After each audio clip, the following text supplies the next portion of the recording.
कि हाफिज साद हुसैन रिजवी जो एक दबंग आदमी है, अल्लाह ताला उनको सेहत और सलामती वाली जिंदगी अता करे, वो दबंग अंदाज में इसको रिस्पॉन्ड करेगा। साद का मतलब ही शेर होता है और वो शेर का बच्चा है।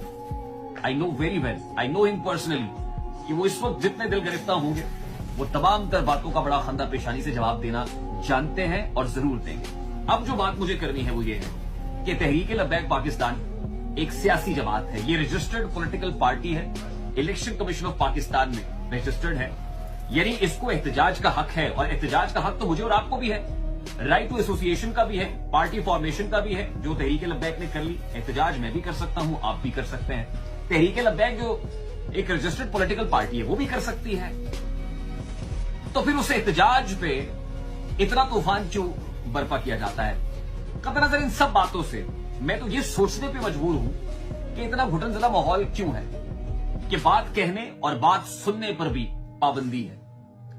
मजाक लगता है ना, जिस बस्ती में सासू की रफ्तार पर भी पहरे हों, हाकिम के महकूम पे लगाए घाव गहरे हों, मखहूरों मजबूर बासियों की पलकों पर भी आंसू ठहरे हों और ये सब कुछ देख कर भी मुनसिफ बहरे हों,